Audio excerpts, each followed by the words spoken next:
विमुद्रीकरणानंतर भारतीय अर्थव्यवस्थेचा नव्यानं सकारात्मक प्रवास सुरू झाला असल्याचं निश्चितच म्हणता येईल. अशावेळी रिझर्व्ह बँकेकडून जाहीर होणारं पतधोरण निश्चितच परिणामकारक ठरतं. त्यामुळेच विमुद्रीकरणानंतर रिझर्व्ह बँकेकडून आज जाहीर झालेल्या पहिल्या द्वैमासिक पतधोरणाविषयी उत्सुकता असल्याचं चित्र होतं. म्हणूनच व्याजदर जैसे थे ठेवण्याचा निर्णय घेत रिझर्व्ह बँकेनं जाहीर केलेल्या पतधोरणाविषयी चर्चा होणं महत्त्वाचं ठरतं. त्या अनुषंगानं सविस्तर चर्चा करण्यासाठी अर्थतज्ञ दीपक घैसास आज आपल्या स्टुडिओमध्ये आलेले आहेत. नमस्कार सर, आपलं 9:30च्या बातम्यांमध्ये स्वागत. आत्ताच आपण म्हटलं तसं सगळ्यांनाच अपेक्षा होती, म्हणजे आर्थिक क्षेत्रातल्यांना पण आणि सामान्य लोकांना पण, की बहुतेक रेट हे कमी होतील, थोडेसं तरी, 0.5% तरी, आणि मग कदाचित आपल्याला कर्ज जरा सुलभ मिळू शकेल. बँकांकडे एवढा पैसा जमा झालेला आहे.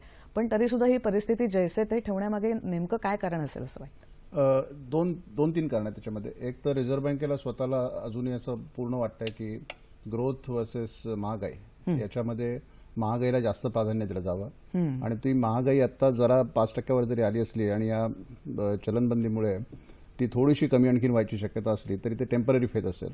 पण ती कंट्रोल करण्यासाठी अजून व्याजदर कमी करण्या इतपत परिस्थिती नाही अशी भावना रिझर्व्ह बँकेची आहे.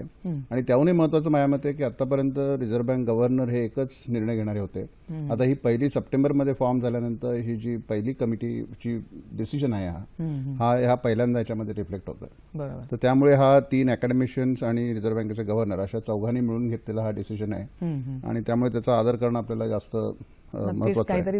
विचार करून केलेला आहे, आणि त्यांनी तो एक्सप्लेनही करायचा प्रयत्न केला की माझ्या मते ते लॉंग टर्म करता मला जास्त चांगलं आहे. की आतापर्यंत सगळ्यांना असं वाटतं की 0.25% किंवा 25 बेसिस पॉईंट कमी करतील, कारण या चलनाच्या ज्या नोटाबंदीच्या व्यवहारामुळे जी एक मंदी आलेली सारखी वाटते ती कमी करण्यासाठी हे एक बुस्टर म्हणून याचा वापर केला जाईल. पण याच्या 2 गोष्टी आहेत. एक तर त्यांनी सीआरआरचा जो नवीन फतवा काढलेला होता की त्याच्यामध्ये 100% कॅश तुम्ही परत ठेवायला पाहिजे होती, तो 10 डिसेंबरच्या रात्रीपासून तो बंद करतात. म्हणजे तेवढी कॅश बँकेला परत एक अवेलेबल होणार आहे, आणि तेवढी लिक्विडिटी अवेलेबल झाल्यानंतर ती लेन करण्यासाठी त्यांना परत व्याजदर कमी करून ती लेन करणं जास्त बरं पडेल किंवा महत्वाचं ठरेल त्यांच्या दृष्टीने, कारण मागणी वाढणं तेवढं महत्वाचं आहे. आणि ती मागणी जर का असेल तेवढ्या कॅशला, तर बँका रिझर्व्ह बँक कमी न करता सुद्धा दर कमी करू शकतात. आणि उलट परिस्थितीमध्ये रिझर्व्ह बँकेने जरी दर कमी केला, आणि आतापर्यंतचा इतिहास असा आहे की रिझर्व्ह बँकेने दर जरी कमी केला तरी बँका तो दर कमी करतातच असं नाही, आणि त्यांचा फायदा वाढवून घेतात त्या. तर त्याच्यामुळे रिझर्व्ह बँकेच्या दरापेक्षा सुद्धा आता बँका कशा रिॲक्ट करतायत या सीआरआरच्या निर्णयाला, आणि तो जर का निर्णय त्यांनी घेऊन इंटरेस्ट रेट कमी केले तर मला वाटतं मार्केटमध्ये त्याचा एक पॉझिटिव्ह रिस्पॉन्स मिळेल. आणि माझ्या मते काही ठिकाणी काही बँकांनी होम लोन्समध्ये म्हणा किंवा कार लोन्समध्ये म्हणा करायला सुरुवात केलेली आहे, आणि लिक्विडिटी जेवढी जास्त 10 डिसेंबर नंतर त्यांच्याकडे येईल, आता 12.5 लाख किंवा 12.85 लाख कोटी रुपये जे आहेत त्यांच्याकडे, तर ती लिक्विडिटीचा उपयोग करून त्यांना पुढे जाता येणं शक्य आहे. बरोबर. पण समजा जर कपात केली असती 0.5% तरी, तर त्याचा काय परिणाम दिसून आला असता असं वाटतं? एक तरी असं आहे की शेअर मार्केटमध्ये जर का आपण बघितलं तर शेअर मार्केटमध्ये 25 बेसिस पॉईंट कमी होईल या अंदाजानेच शेअर मार्केट आधीच मूव्ह झालेलं होतं. त्यामुळे तो झाला नाही म्हटल्यानंतर ते परत मूळ पदावर आलं, त्यामुळे त्याचा काही फायदा झाला नसता. बरं, 25 बेसिस पॉईंट कमी केल्यानंतर आरबीआयने बँकांनी त्याचा फायदा ग्राहकांना दिलाच असता अशी पण शक्यता कमी आहे त्याची. त्यामुळे माझ्या मते आता लॉंग टर्मच्या दृष्टीने आरबीआयने काही न करणं किंवा जैसे ते परिस्थिती ठेवणं हे माझ्या मते जास्त चांगलं आहे असं मला वाटतं सुद्धा. बरं, महागाईचा दर पण 5% राहील असं त्यांनी म्हटलेलं आहे, तर ते कितपत हा स्थिर ठेवल्यामुळे होऊ शकेल? महागाईचा दर हेच महत्वाचं त्यांचं आरबीआयचं कारण आहे व्याजदर रोखण्यामागे. आणि माझ्या मते आता या 2 क्वार्टर्समध्ये नोटा नसल्यामुळे, त्यामुळे मागणी कमी झाल्यामुळे, एस्पेशली किरकोळ बाजारात, त्यामुळे एखादा विकास दर कमी होण्याची शक्यता आहे, परंतु तो जास्त होणार नाहीये. म्हणजे 7.7 वरनं त्यांनी 7.2 वर आणला, म्हणजे 50 बेसिस पॉईंटच फक्त कमी दाखवलाय. वाईल बऱ्याचशा बाहेरच्या ज्या संघटना आहेत किंवा जे एक्सपर्ट्स आहेत त्यांनी साधारण 1 किंवा 2% विकास जर कमी होईल अशी एक भीती व्यक्त केली होती, पण आरबीआयला तसं वाटत नाहीये. This a good news.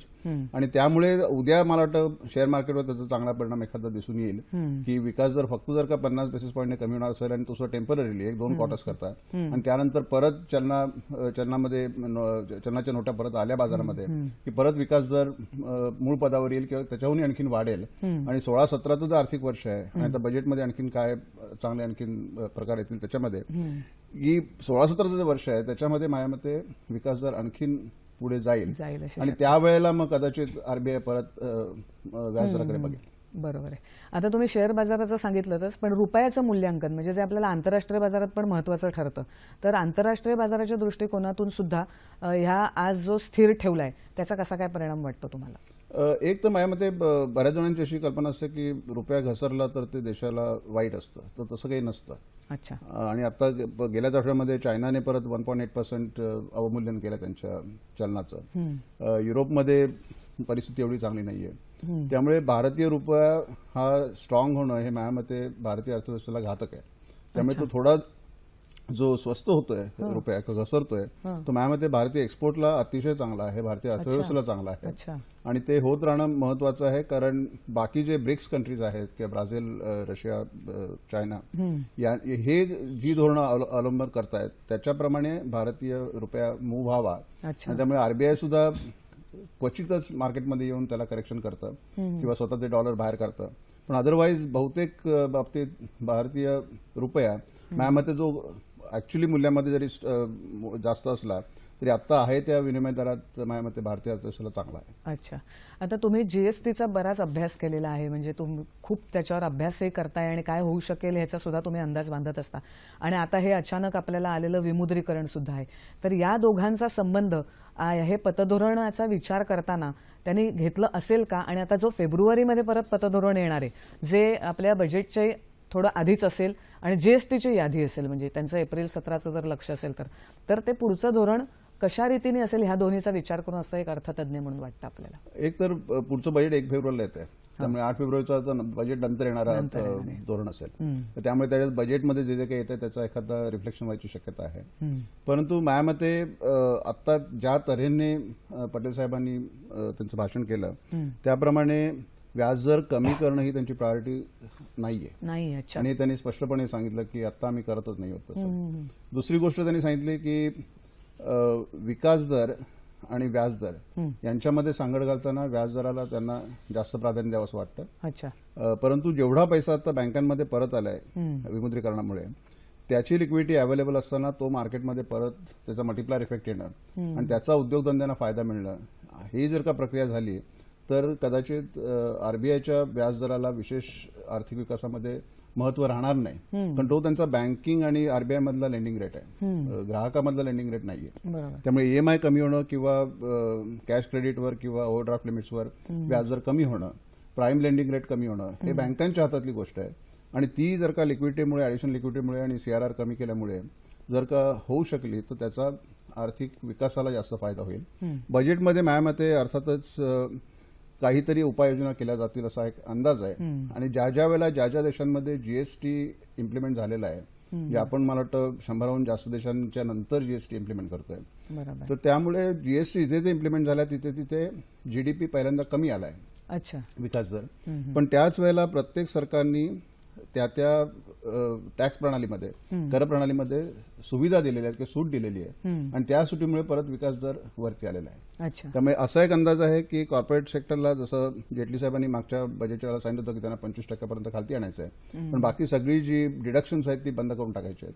त्यामुळे 25% दर आणि कदाचित इंडिव्हिज्युअलला आता 5 लाखापर्यंत किंवा 7 लाखापर्यंत एक सवलत देऊन इन्कम टॅक्समध्ये आता जो ज्यांना विमुद्रीकरणाचा त्रास झाला त्याला थोडंसं कॉम्पेन्सेशन असा एक इको पॉलिटिकल डिसिजन घेतला गेला तर मला नवल वाटणार नाही त्याच्यामध्ये. पण काही करून त्यांना मला वाटतं विकास दर कायम ठेवणं पुढच्या वर्षी 16-17मध्ये आणि विमुद्रीकरणाचे जे गैरफायदे झालेले आहेत ते नष्ट होणं, लवकरात लवकर नाहीसे करणं, याच्याकडे मला वाटतं सरकारचं लक्ष राहील आणि आरबीआय त्यांच्या पतधोरणानुसार आणि त्यांची जी कमिटी आहे त्यामुळे त्याच्यामधून मॉनिटरी सिस्टममध्ये आणि सरकार फिस्कलच्या दृष्टीने बॅलन्स करतं. बरोबर आहे. थोडक्यात आज जे पतधोरणाचा आढावा घेतला जैसे काहीतरी विचार करूनच त्याने ते दर ठेवलेले आहेत असं आपल्याला नक्कीच म्हणता येईल.